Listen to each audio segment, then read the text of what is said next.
I'm Paul Bradshaw. I'm Associate Professor at Birmingham City University here in the UK.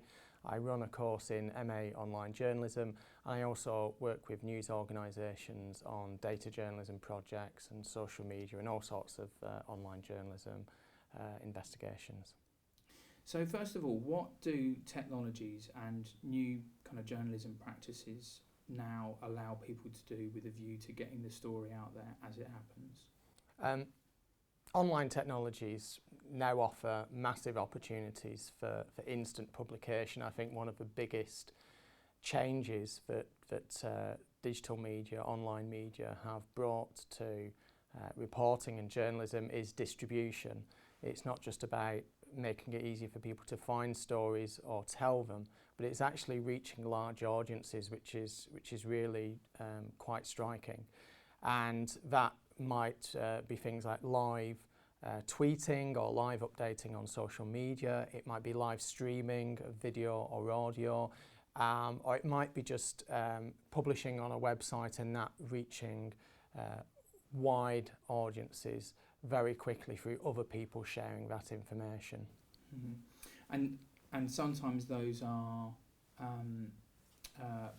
ad hoc things, people doing it as it happens, and sometimes it's something where somebody will set themselves up at an event to do live blogging, things like that, kind of different approaches. Yeah, quite often you have people who have scheduled, who have decided in advance to cover an event, so they might know that an announcement is going to be made or a protest is organised.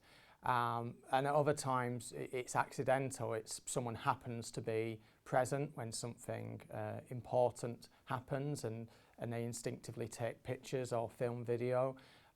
Or it might be that they decide to start communicating as events take on a new shape. So it really, sometimes you can't predict it. Mm.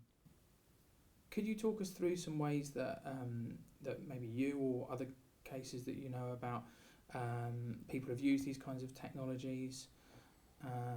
So from the maybe very sort of parochial everyday things like covering, I don't know, like local council meetings, to the kind of bigger events that we might see more often in mainstream news.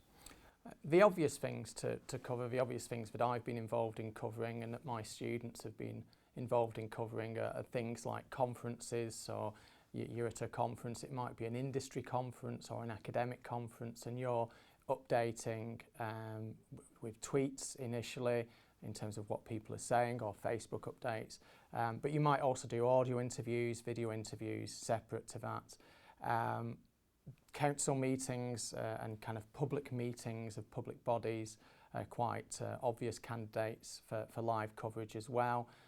A lot of people like to contribute to those as well, so it's not just about saying what's happening, but actually sometimes people might ask questions who can't be there, and you try to bring that into the room as well.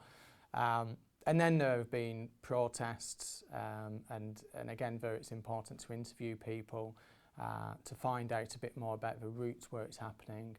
And basically you can make anything really live and interesting. It can sometimes simply be walking through town and going on a particular route and talking about or reporting what you come across on that route. It could be a new planned site for something. So there are two particular examples which I think are quite illustrative of some of the opportunities with live coverage online and some of the challenges as well. Firstly, the election this year in the UK, which is elections are always great for live coverage, not just as an opportunity to cover what's happening, but also to check the facts that people are, or the statements that people are asserting. So one particular event was what's called a hustings, which is where you have a group of politicians from different parties on a discussion panel, and they are asked questions by voters. And so they will give different answers to the same question. Now, that hustings, which was a couple of weeks before the election itself, was covered by a team of students here at Birmingham City University, and they had prepared visuals on the key policies of each party. They had prepared backgrounders on the various people involved. So as well as the live coverage, when things were a bit quiet, they could inject that in, and also they could use that for context. So if someone was making a particular statement, they could say, well, this person voted against that position previously, or this person has said something different previously, or their party has a different position. So hustings are very good for that, and they also bring other people into that debate who can't be there. On election night itself, as people were voting and then voting had finished and counting began, you had live coverage of people actually going about voting and how they felt. You had live coverage of the politicians themselves and how they felt things were going. And then as results came out, interviewing the politicians, finding out their reaction to winning or losing, and the overall developments as well. So there were lots of opportunities for audio, for video, and sometimes just capturing the atmosphere, visuals again, so mapping, you know, what things look like right now or what things might look like, key statistics presented as visuals. That works very well as well. And in fact, on that night, the students ran a chat app on WhatsApp, which is extremely successful at directly reaching people, rather than going through social media where it's easier to miss updates. Further back in the past, in 2011, there were riots in Birmingham and other cities in the UK, and the coverage of that was very interesting in terms of one particular individual who set up a site in Birmingham. He was not a journalist, but he was seeing various rumours about what was happening, and there was a lot of misinformation and a lot of photos which were not necessarily true. And what he did was put this material online on a Tumblr blog and ask people, you know, is this true? You know, what can you tell me about this image? And there were a number of images, one in particular of a police officer hitting a protester, which was debunked on that night. So one user pointed out that that image was actually from a different city. It was from London about 6 months previously. There was another image of the head of a bull that had been chopped off, which was a Photoshop job. Now, that was debunked on the night on that site, but newspapers who didn't go through that open process actually published the image of the protester being hit on their front page, in a centre spread in The Guardian, despite the fact that this photo was actually from a completely different protest. So it's very valuable for kind of publicly asking and inviting help on verifying information and checking media. Great.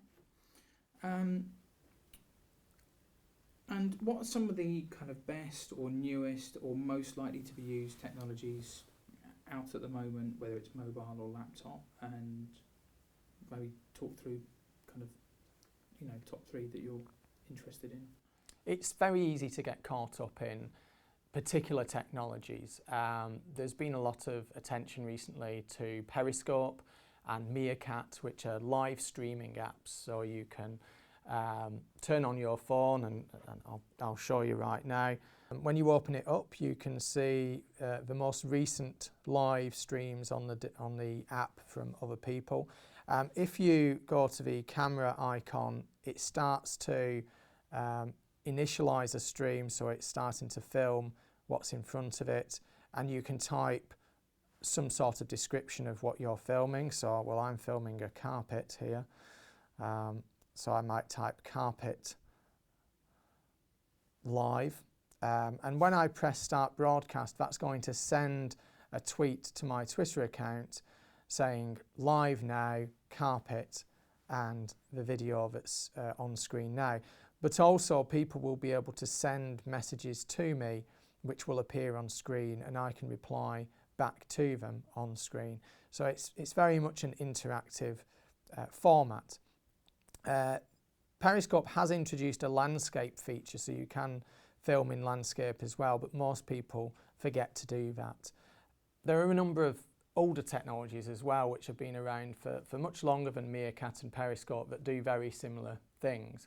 So Twitcasting is an app which streams video to Twitter, and you can exchange tweets with people while you're filming. Bambuser, Ustream and Quick, QIK, are three streaming apps which have been around for probably close to a decade now. You can stream from your mobile phone, you can stream from a laptop as well.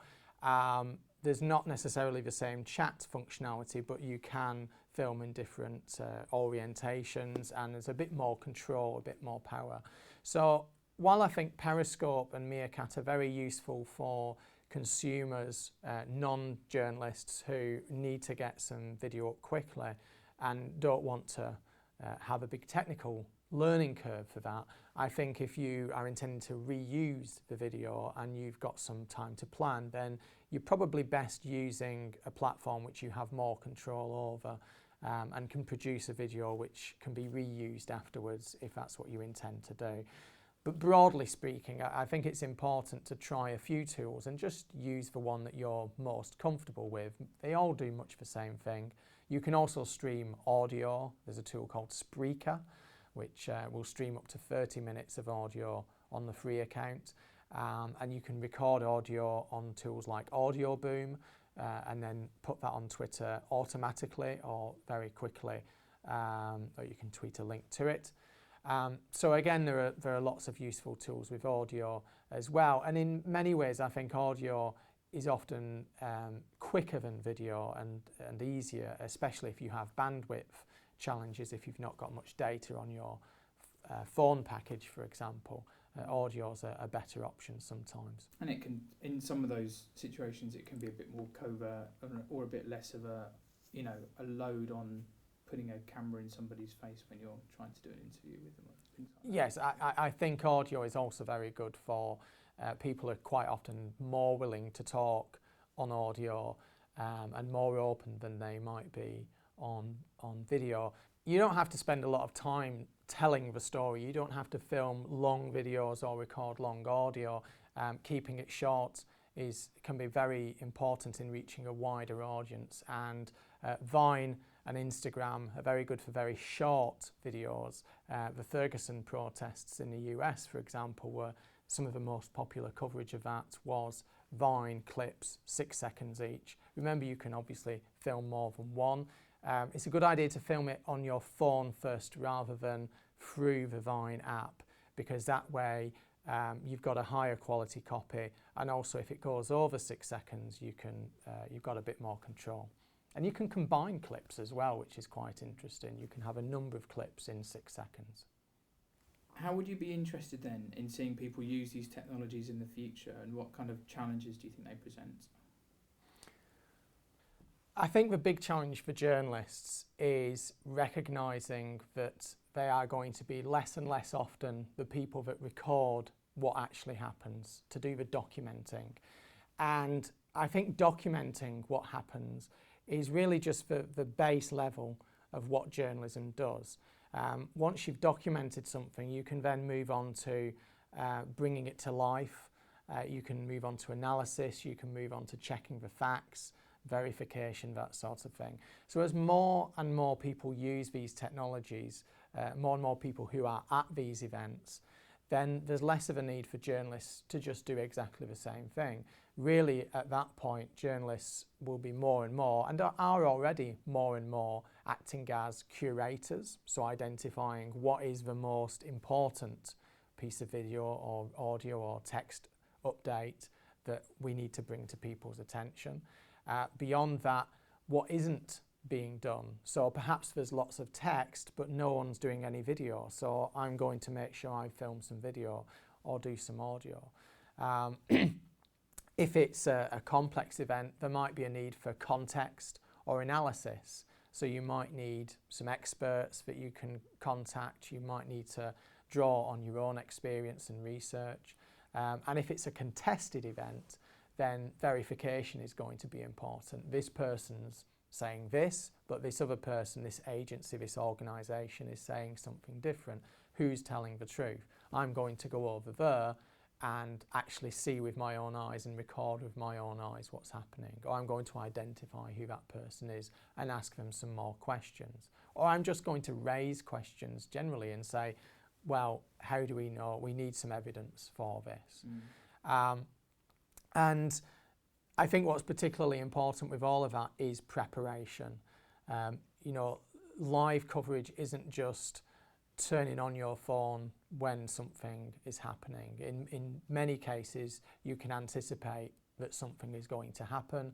You can have done your research, you can have done interviews, done background pieces, got hold of the facts and the data, found ways to bring that to life. You can even identify parts of a route or parts of an area where you're going to be best positioned to cover it, either from a technical point of view or from an editorial point of view, in terms of, is that going to be the flashpoint? Is that going to be where one group comes up against another?